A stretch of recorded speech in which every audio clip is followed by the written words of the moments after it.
I think she just carved her own mold and stood in her own space. And I'm sure that was a huge surprise to the press, to the world in general, that she had her own taste and she was just going to stand by that.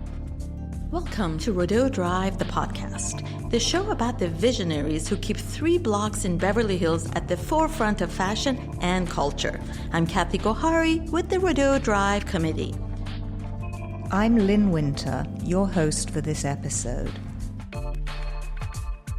Carolyn Bessette Kennedy was the beautiful fashion PR who married the most eligible bachelor in America, John Kennedy Jr. As fashion was transforming in the 1990s, Carolyn was at the center of the action at Calvin Klein in New York. The couple, and Carolyn's sister Lauren, then tragically lost their lives when a plane flown by Kennedy crashed into the ocean. Today, Carolyn Bessette Kennedy and her outsized influence on style is being celebrated in a new book, CBK, Carolyn Bessette Kennedy, A Life in Fashion, by the British author and fashion creative director Sunita Kumar Nair. On the pages, you find the voices, photographs, and drawings of some of the great names in fashion and design. They tell a revealing new story of the rise of an unexpected fashion icon who died too soon yet endures forever young as a muse. I'm delighted to talk about the book with Sunita, who joins me from her home in London. Sunita, welcome to Rodeo Drive, the podcast. Thank you very much, Lyn. Nice to be with you. Congratulations, Sunita. This is an amazing new book, and it's the first time that you have penned such a fashion volume. I'm intrigued to know about your background and how you found yourself in the fashion world. I always loved fashion. I'm sure many little girls have said that, but I really did. There was the clothes show, which was this little program about going backstage, and Selena Scott would introduce it, and I just loved it. And it was a real starter into the fashion world. And then when I graduated from university, which wasn't in fashion, I decided to take a leap of faith and try and work in the industry. So I started off as a trainee buyer at Topshop, which was kind of the safe career path that you take when you embark on fashion, and I hated it. And so I decided to try the journalism route, and I did some work experience at Dazed and Confused, and Jefferson Hack was the editor-in-chief there. And I just remember literally walking into the office and everyone was sitting around smoking, listening to the Beatles, and we would have these amazing creative meetings where every opinion mattered, whether you were an intern or a director. And it was an incredible formative time for me, actually. And I learned that as a stylist, you go and hunt for the best look, or if you're a writer, you go and hunt for the best quote, and to really stand up to your own opinion, whether it was written or visual. Great. And how, where, and when did you become enamored by Carolyn Bessette Kennedy, and what captured your attention? I wouldn't say I was enamored by her, but she definitely got my attention. I saw her first when I was at university. I went into a petrol station and she was front cover of a magazine there. She'd just married John. And I remember seeing what she'd worn and kind of felt a little, frisson, like, wow, who is this? And what is she wearing? Like, it's very simple, but it seems so powerful. And then I think 5 years after her death, I was researching for a Louis Vuitton show at the WWD archives, and I just saw all these frayed issues of WWD, and there were photographs of her, doing the New York social circuit, and she was wearing just beautiful Yohji Yamamoto or Andamula Mista.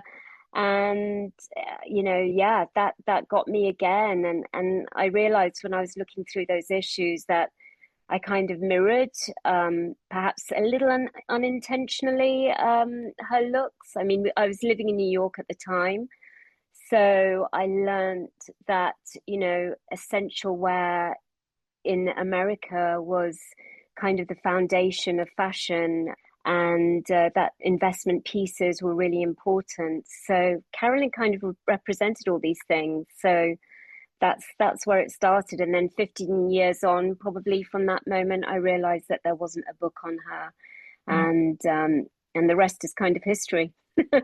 I mean, the book is really about American fashion. I'm curious how that compares to European and British fashion at the time, as was seen on the runways in Paris, Milan, and London. And how did Carolyn really promote that? I think American fashion is very based on the kind of sportswear ethic and, essential pieces. It started off with Claire McCardle in the 1930s, where she had these interchangeable items for the woman on the go. And I think that essence of American fashion does address the woman on the go, because American women work and they work out, and they're mothers and their wives, and they have different diverse lives, and Claire kind of addressed this, and she created washable fabrics and crease-free fabrics, and then this kind of progressed onto designers in the 70s and the 80s. And what Carolyn brought was, again, this whole idea of essentials and separates. But she didn't wear that many American designers, if I'm being honest. There were a lot of Parisian designers that she felt very comfortable with, but it was the way that she wore it that was very American. And she took away all the kind of paraphernalia that sometimes European fashion can bring, all this haughtiness about the fashion. And she just made it very accessible, very easy. And I think that was her, American card that she played. The 90s was an interesting period. I mean, there had been this decade of excess in the 80s. Yeah. People were wearing these saturated colors. There were shoulder pads and power suits. Everybody looked like an upside down triangle. Yeah. But, in the 90s, it was the new world order. And who arrived on the fashion scene then? And can you speak about what was actually happening in that world in New York? I know that Fern Malice, in your book, the creator of New York Fashion Week, speaks of the Mount Rushmore of fashion. So what was that, and what was going on? So I thought that she said that brilliantly. The Mount Rushmore she's referring to is Donna Karan, Ralph Lauren, and of course Calvin Klein. And it's not to say that there weren't great American designers before that, because of course there was Halston, Oscar de la Renta, Stephen Burrows, Anne Klein. Really, the Mount Rushmore of fashion made American fashion commercially successful. And this all happened on 7th Avenue in New York. And it was the central hub to their success and to the success of fashion as an industry for America. They would often try to make their clothes within America, which created jobs. Obviously, they had their corporate houses there. So I think, that's why they're kind of considered epic in a way. And they stake their ground for designers to follow. And about that time, Carolyn Bessette entered the world. She was suddenly noticeable. And you say that her personality and spirit had as much to do with the sort of iconic status that she has created as the clothes that she chose to wear. Who was she, and where did she come from? Well, she originally came from White Plains in New York, which is not as waspy as a origin as most people like to admit to. And then from there, she moved to Greenwich, Connecticut, and she studied at Boston College. I think she studied teaching. And from doing teaching, she decided to pursue a career in fashion. And she worked at a mall where she was kind of plucked by a corporate executive at Calvin Klein. And she was offered, the golden ticket, come to New York, come and work for Calvin. You're not going to say no to that. So that was the start of her story with Calvin Klein and working with them. And some of the contributors in the book, or voices that you've included, I mean, Alessandra Benetton speaks about how she was sort of curious about what he calls his Italian sprezzatura, which I think is this sort of idea of not trying too hard. Can you speak a little bit about that kind of allure and how it was perhaps of its time? This was during sort of her college days, going into working at the mall that they had met. But I think there is this essence of her that, like, she'd just thrown the clothes together. And of course, I think if you analyze it more, nobody throws clothes together. There is definitely that air and there's that grace that a person can carry off. But I think she had made it her own. And a lot of friends would say, God, when she would get dressed, it would be like 10 minutes and she was ready to go.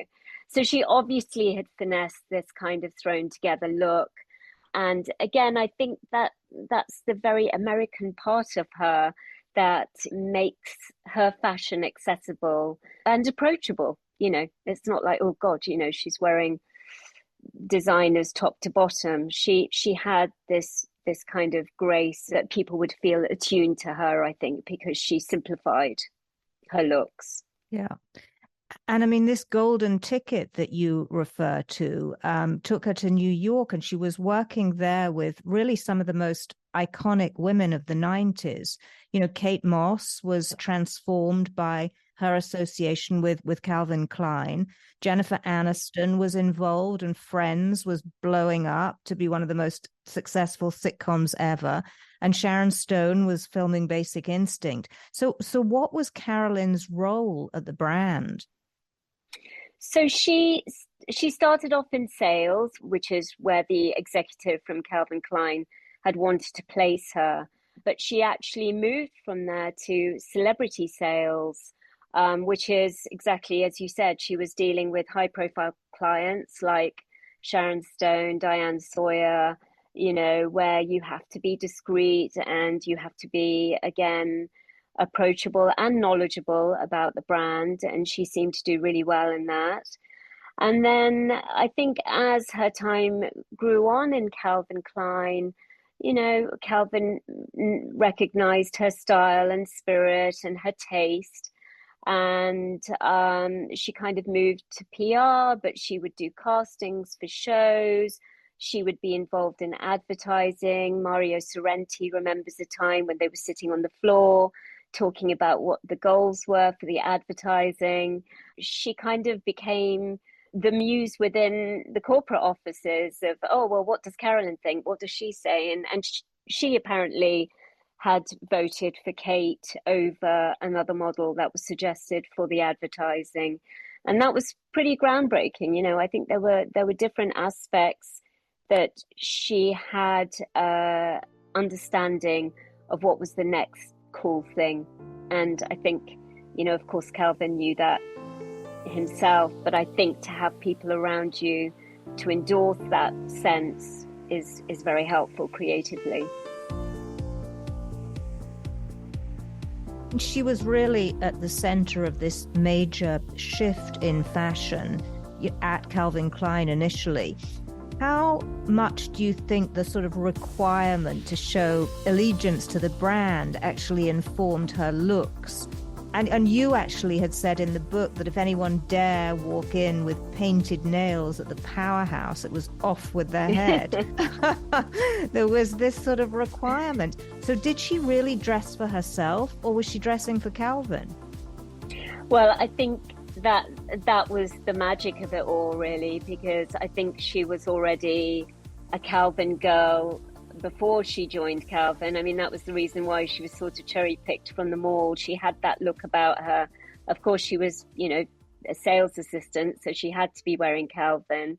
It was really interesting speaking to some of her work colleagues because they kind of spoke about it like it was joining a club. So you were either a Ralph Lauren guy or girl, or a Donna Karan guy or girl, and then you were Calvin Klein, and of course whoever you decided to work for, you would emulate in the clothes that you wore, or the people that you hung out with. And fashion at that time was a little smaller in the sense, so people kind of knew each other, and what you wore represented who you worked for, and it was an important kind of marketing tool, because then the lady on Madison Avenue is like, oh, look at that girl, which could be Carolyn, wearing that amazing Calvin Klein skirt. I need that. Yeah, yeah. So, yeah. I mean, it's interesting. Last week I was in Paris and I found myself gazing at this billboard with Kendall Jenner advertising Calvin Klein. Yeah. And she kind of takes on this real 90s supermodel look, somewhere between Kate Moss and Carolyn Bessette Kennedy. Do you think Carolyn still today is an influence on the brand? Oh, for sure. I think it's not necessarily Carolyn per se, but I think that image making era that Calvin had developed at that time, and that was so incredibly successful. I spoke to Fabian Baron, who was the creative director at the time at Calvin Klein, and it was just really interesting to speak to him about that, because one advertising that they'd done, and it was called CK1, and it was bringing models of all ages and races and sexualities together. And I remember like seeing that at university and being like, wow, that's just so cool and inclusive. And I think they made a very, Fabian with Calvin Klein and the rest of the creative team, Mario Sorrenti and Stephen Meisel, they kind of made this benchmark for the brand. And it still exists today. That's what you saw on that billboard. It was a kind of magical image that worked then, and still does now. It speaks to the youth now, I think, of that brand and what it represents. Yeah, I'd like to talk a little bit about image making, because I think you've really considered that in the treatment, actually, of the book. Because I think that, not only are you sort of immersed in these images, but the paparazzi photos, I think they give you this sense that you're there, but you never quite can see everything. And I'm sort of fascinated by that. How did that all come about? I really wanted to give the reader a kind of bird's eye view of this change, creatively speaking, in the sense of the clothing and in terms of the photography. When I actually visited the Calvin Klein archives, I saw the 80s rail, which was like exactly like you said, it was really jewel toned colors that were quite excessive and over the top, and synthetic fabrics, and then the shape of the clothes were really geometric. And then when I went to the 90s rail, it was all sort of organic colors and muted tones and natural fabrics and fluid lines. So that's like a major shift when you're looking at the fashion side. And then when you're looking at the photography, women were sort of over glamorized in the 80s. And then in the 90s, you either had this kind of old world nostalgia of Peter Lindbergh and Richard Avedon, or these maverick photographers like Mark Borthwick and Corinne Day. I spoke to Mark for the book, who kind of made this raw and simplistic images, which is what Mario did with Calvin Klein. And then these cinematic photographers like Glenn Luchford, when he did those Prada campaigns, and they look like film stills almost, So there's that part which is kind of orchestrated in a studio or in a location. And then the setting of Carolyn's world with the paparazzi kind of gives you an idea of what she was facing as a famous 90s woman at the time. I was also very keen to balance the paparazzi photos with the beautiful photography that was happening at that time. And it's a huge influence even today, these extraordinary indelible images, that these creatives had made during the 90s. Fascinating. I mean, you talk about this sort of glamorization of women in the 80s, but, in the 90s, I mean, in the case of Carolyn, I mean, she had been very connected to sort of Boston and the East Coast, where this preppy look was very de rigueur. And it, I think, also signaled a certain maybe social and intellectual status, not dissimilar to the sort of BCBG look in France or the Sloane Ranger looks in England. Do you think that was the sort of foundation for her style? Because it was kind of tomboyish. It wasn't really feminine. Yeah. I mean, there's definitely a tomboy element to the way that she dressed. I think it started when she was a student. Friends would report, oh, she would just wear hockey shirts or sweatpants or a white shirt and sweatpants. And then her days at Calvin Klein were a mixture of sort of menswear jumpers and shirts with leggings and loafers or a blazer. But, I loved that side to her, that there's this kind of dichotomy in her clothing where she plays on the masculine and the feminine. I think it's also very disarming and seductive as well when a woman does that. And, she didn't kind of defeminize herself by embracing kind of tomboy elements in her clothing. I think she just gave her own interpretation to it, and she dressed for herself. I think that's a very, very interesting side to the way that Carolyn would put things together, especially in her sort of casual and off-duty looks. I mean, she certainly provoked enough to be noticed by John Kennedy Jr., son of President Kennedy and First Lady Jackie Kennedy. And I think, they met, as I understand, around 1994, which was actually the year that Jackie died, which I find fascinating, actually. And it was a life-changing romance, a very private wedding, and a public marriage ensued and really threw her into the public eye and, as sort of prey to the paparazzi. How do you think her involvement with John impacted her style? Because you reference a sort of pre and post John look. Can you talk a little bit about that? The pre and post John is kind of in reference to her hair, actually. I thought it was really endearing that most of the friends I spoke to would always, in some context, reference her hair. And I felt like that was just a very a kind of outer indicator of maybe what was going on with her. And the pre-John was, sort of, she wasn't so blonde and it was quite curly, but long hair, very carefree. And she would either dry it in the subway, like stick a pencil through her hair and dry it, as she was on her way to work, and then she would let it go. And then I think when she married John, as she did with her fashion, she sort of polished things up a bit, knowing that she's marrying into a very well-known dynasty, and one that has a sort of prescription of being very fashion forward, with some of the members there, like Jackie Kennedy. And I think, it's the smart thing to do, right? To elevate your look and think, okay, well, this worked during that period of my life, and this is my new chapter. So how am I going to change it up in a way that feels comfortable for her? I mean, their wedding was very private in a candlelit chapel on the remote island of Cumberland in Georgia, but nevertheless, her dress was captured on film and is now, known the world over. Who designed the dress, and what did it really signify and contribute to dressmaking and design?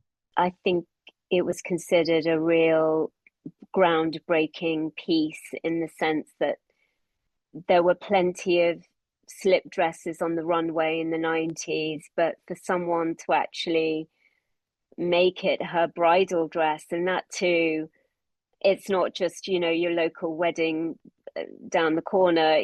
This is a global stage. She's marrying John F. Kennedy Jr. And I think it was really gutsy, and she knew what she wanted by all accounts. She had this idea in her mind. Narciso Rodriguez, who she had known during her Calvin Klein days, was a trusted friend.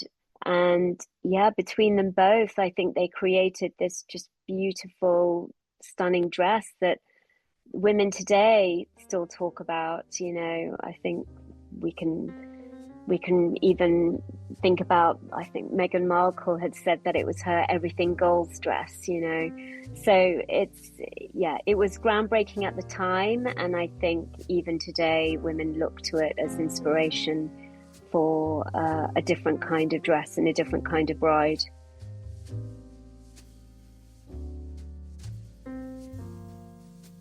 It was fascinating, Sunny, that it seemed at the beginning of the book that she really didn't have very much money, and that she and her colleagues in New York were, living in these sort of East Village apartments, climbing over sort of drunks to get into their apartment, and, shopping in thrift stores. And then suddenly she was propelled into a very sort of wealthy lifestyle. She was very much a working woman, and friends always speak of that. Actually, from her college days, she was funding her own education, and she would do side jobs, and she had a really amazing work ethic. And of course, when she married John Kennedy Jr., exactly as you said, she was propelled into this extraordinary family that was very wealthy and very, very famous. And not only that, but your mother-in-law is Jackie Kennedy, and you're inheriting some of her jewelry. And she was given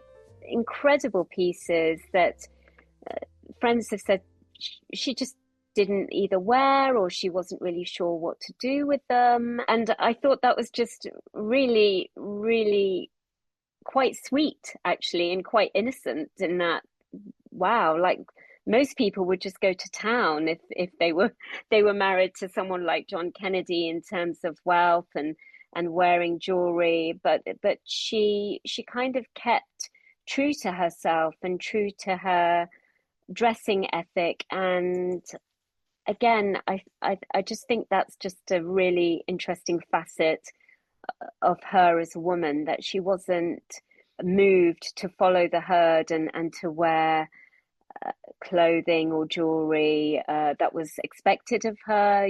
Suddenly she should be wearing perhaps Dior or Yves Saint Laurent, but instead she chose to wear Yohji Yamamoto and Anna Mulamista and Jill Sander. And yeah, I think the only piece of jewelry that she would wear often was Jackie's Cartier tank. Fascinating.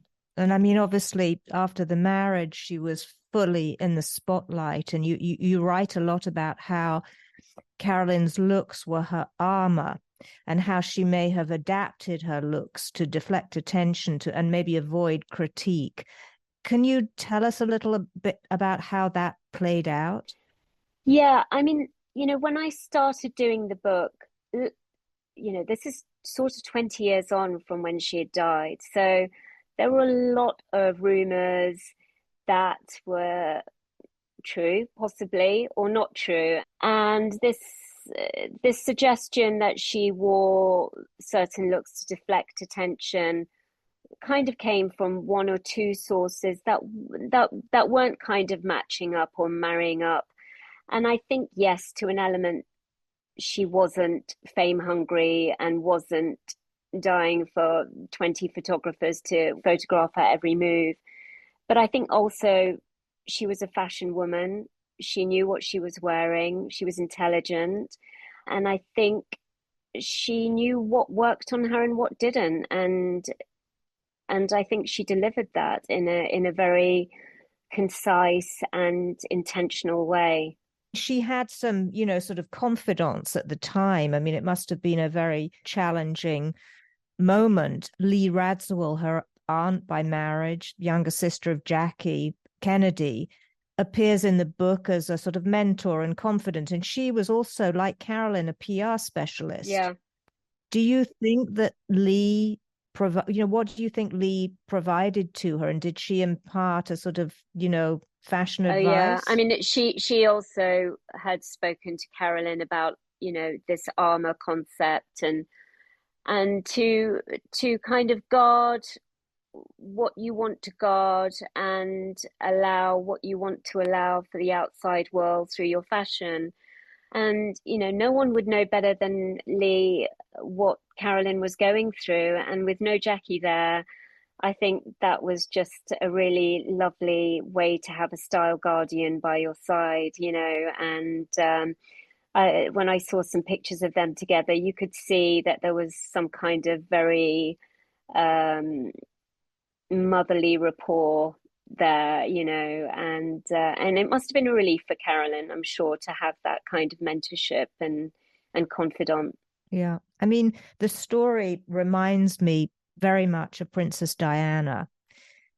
You include a picture actually of Diana and Carolyn together. And I'm curious what your thoughts are about bringing those two narratives together and what you want to say to all those women that are pursued by the media. Yeah. I mean, when I saw that picture of them together, and again, a lot of friends had made comparisons with Princess Diana and Carolyn. They both had this amazing grace and style and allure. They both died very, very young and tragically. But I think also they were vulnerable women in certain ways, in the ways that they had to deal with the excessive press attention, and most of which was pretty negative. And that picture just puts them in a time capsule, of two women, one British, one American, but they're sharing very similar life experiences.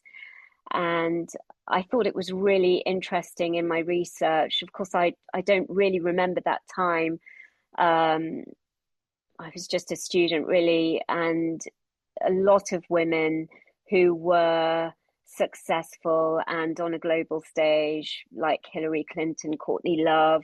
I mean, I think even Britney Spears alludes to it in her new memoir, that the questions that were asked to her were radically different to the questions that Justin Timberlake received. Hers were about her breasts and body weight and were highly personal.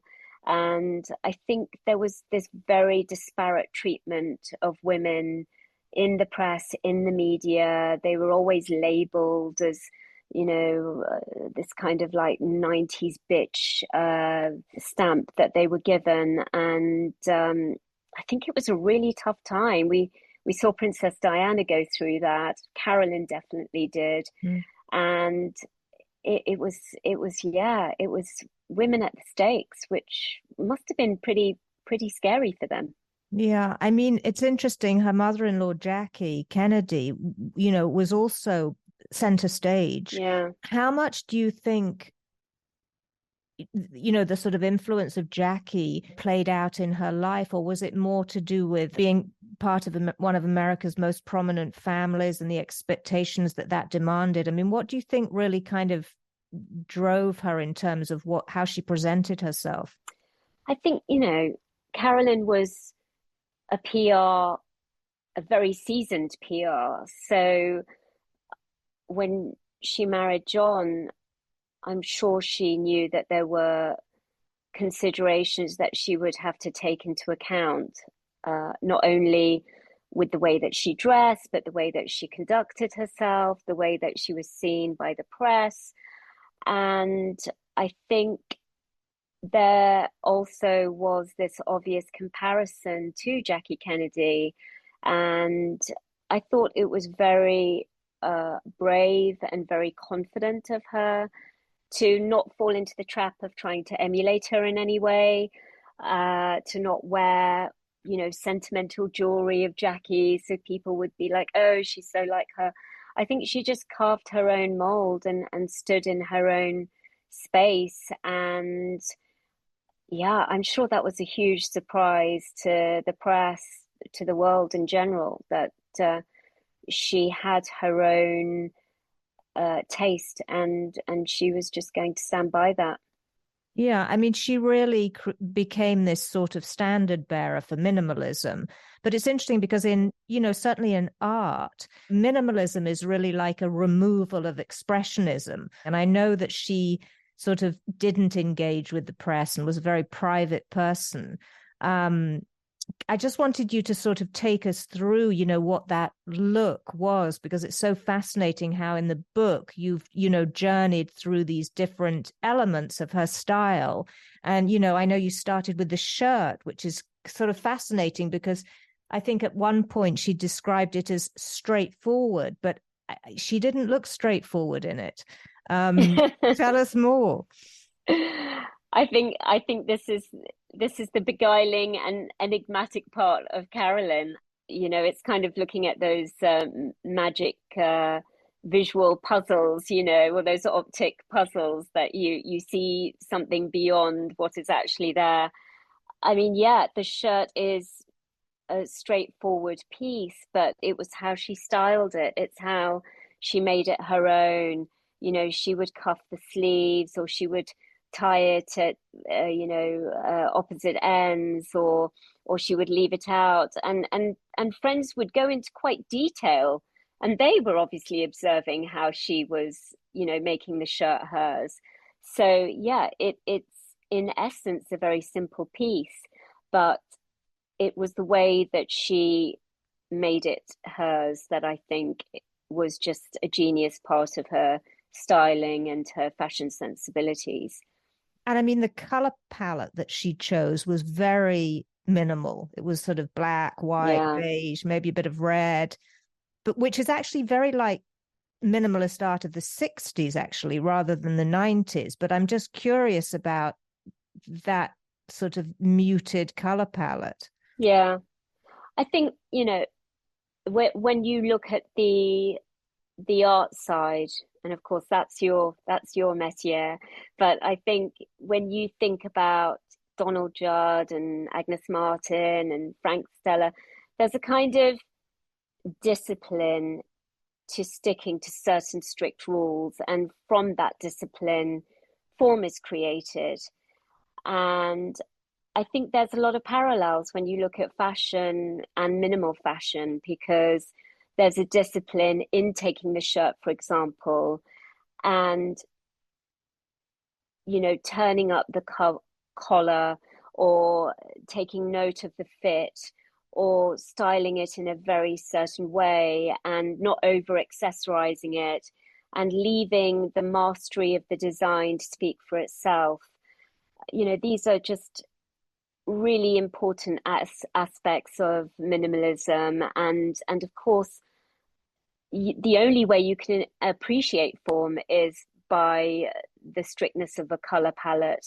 And so black, white, beige, touches of red are accessories in a way to the designs. Yeah, and you speak about the way she shopped as well, that she would often buy the same thing in different colors. So Yeah, was she creating a sort of uniform? I think so. I think when you're thinking about minimalism as a subject, that there are certain rules that you have, right? And I think for her, she certainly had her rules. She had her blue jeans, her white t-shirt, her shirt, her coat.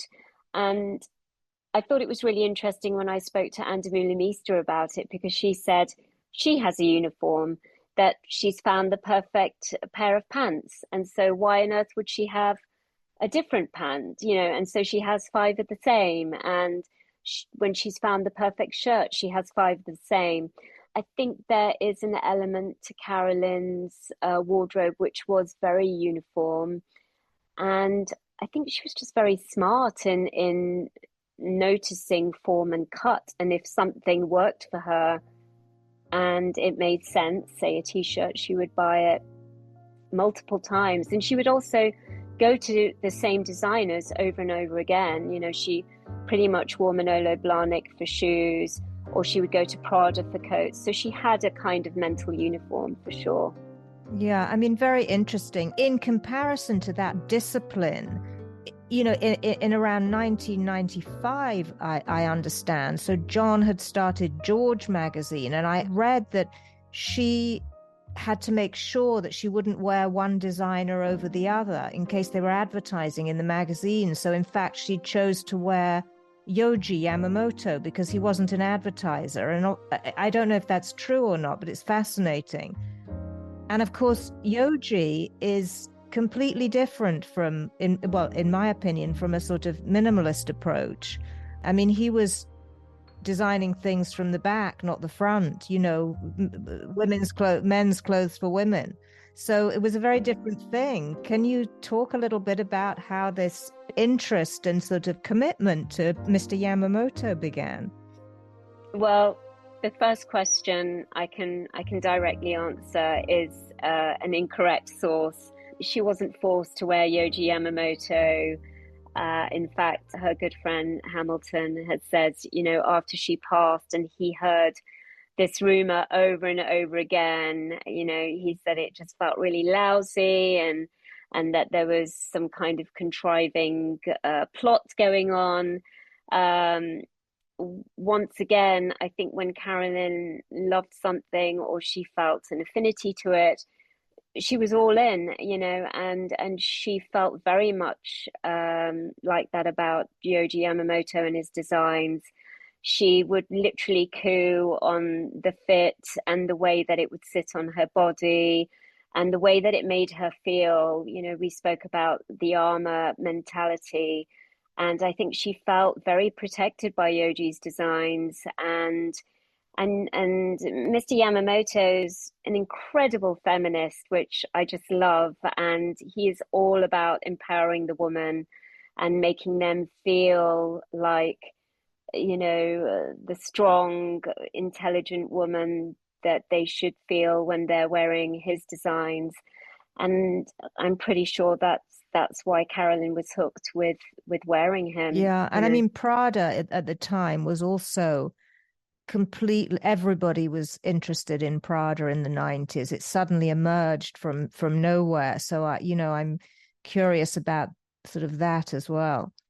Well, Prada was kind of perhaps an extension of minimalism, but more on the European side. And I think again, Mutia speaks about how she wanted to celebrate women dressing for themselves and women not dressing for men, and how she wanted to make the coat one of her favorite pieces as opposed to a dress, for example.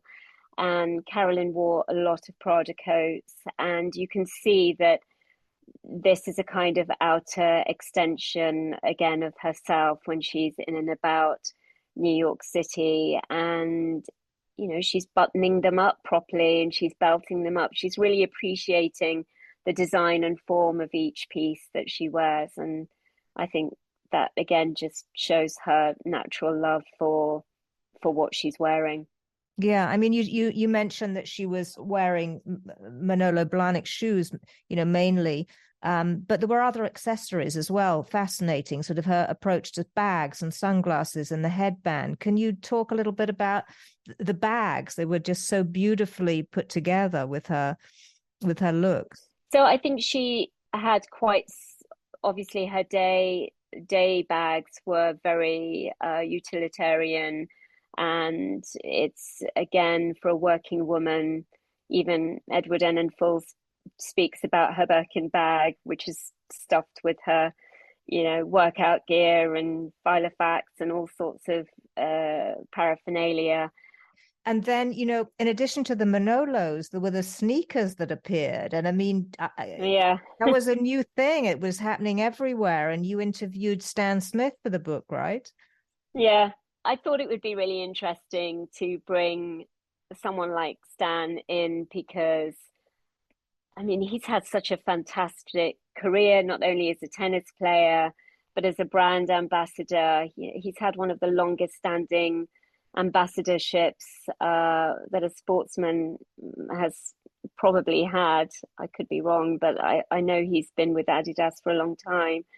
And it was just really fascinating speaking to him to see how the crossover happened from the shoe, which was just a performance shoe, and he won some Grand Slam matches with the shoe, to it being part of a lifestyle. And Carolyn wore Stan Smith. There's pictures of her wearing them in and about Hyannis Port.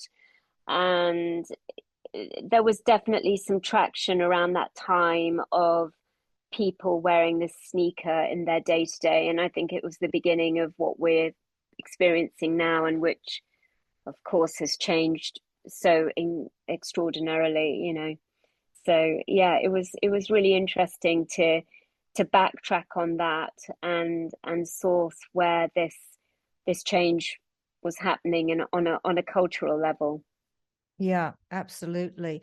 And I mean, going from sort of casual to more elegant scenarios, one of the most elegant looks in the book, I think, was the white coat dress by Versace that she wore for the 1998 Fire and Ice Ball in Los Angeles. And she looks amazing in the photographs. Can you tell us more about that look and how it came together?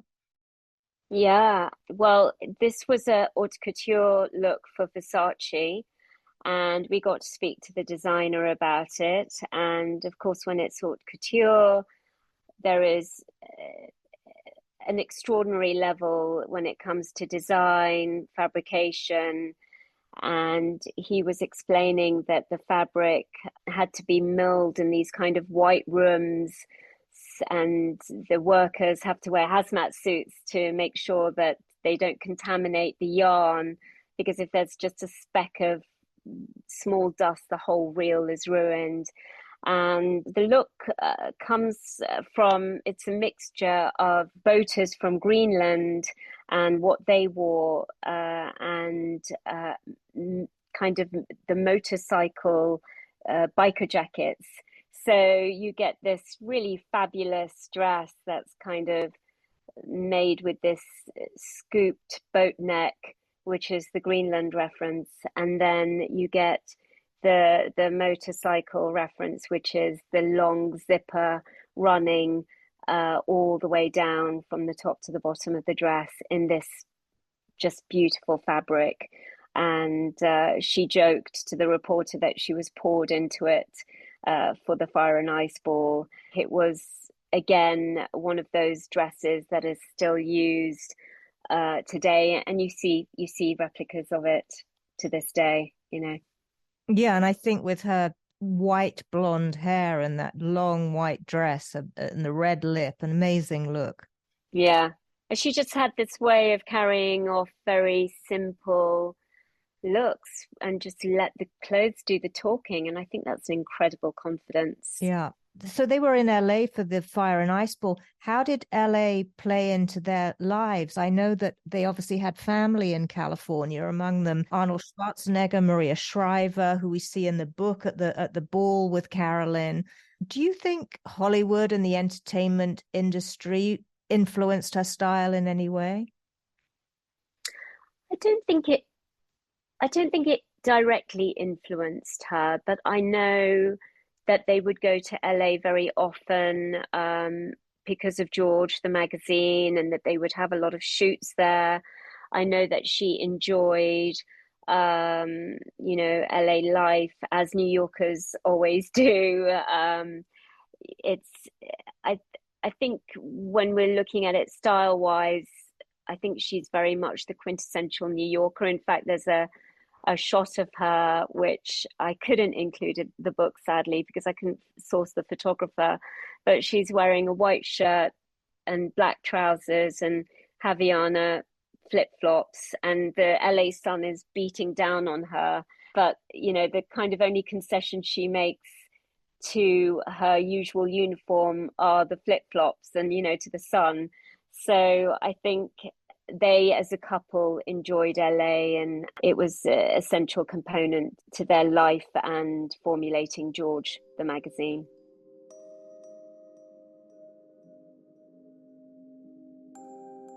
Yeah. And I mean, tragically, less than a year later, they passed away. So very tragic story. I mean, you couldn't really dream up a more compelling and heartbreaking story. It has all the characters, society, politics, glamour, romance, and tragedy. A real American dream curtailed that, I think people around the world continue to lament. What was your real goal with the book? And do you think she would have wanted the visibility? She was a very private woman, and I knew that when I started this book, and it was always a sort of inner conflict with me to honor that side of Carolyn, to honor her privacy. And I was very careful when I interviewed people that the subject was about her fashion, and it was about her life in fashion. A friend had joked and said, she would think it was really hysterical that there's a book on her, because she was essentially pretty low key. But I think there is just this demand for her, because the fact that she did eschew fame and she didn't really rank it as the most important thing in her life, I think that is a draw and a magnet for people still today, that there's a dignity in the way that she lived. And I think it's inspiring for people who didn't grow up with her and don't know her to pick up a book and discover her and her world. I think Catherine Holstein, the founder and creative director of Kate, really summarizes it very eloquently. And she also draws parallels between Carolyn and Kurt Cobain, which I think is kind of fascinating. It is. I think when young lives are lost, and I think especially when it's promising, bright young lives that is very aspirational, and that the American people felt drawn to, is cut so suddenly, there is this moment where they do become iconic. And I think it's the closest we get to immortality as humans, because they are forever young, right? And they are forever beautiful, and they don't age and they don't deteriorate. And it's, of course, completely tragic for the loved ones who are left behind. But I think from a cultural point of view, a pop culture point of view, what Catherine said is true. It's just beguiling when young life is cut so short, because I think you can either write the remainder of the story for them, or you can get transformed into their world for that brief time. Yeah. And I mean, you draw some optimism from this very sad story. You dedicate the book really to students of the future. And you say in your book, create responsibly, the future is with you, which is great. And I just wanted to understand a little bit about how Carolyn sort of plays into that manifesto, and how she can be an example of how that might play out. I think going back to her wanting to be a teacher, and I heard a lot about her love of children and their natural link with her. And when I was thinking about doing the book, I actually spoke to a friend who is a lead lecturer at Central St. Martin's for women's wear design. And she said every year without fail, there's at least one student who references her as inspiration. And, I love libraries. I love university libraries, especially fashion, art and design libraries. And it was just the thought of having a book on Carolyn for them to reference, and to also maybe think about the way that she lived. She didn't have tons of clothes, and I don't think she was excessive in any way.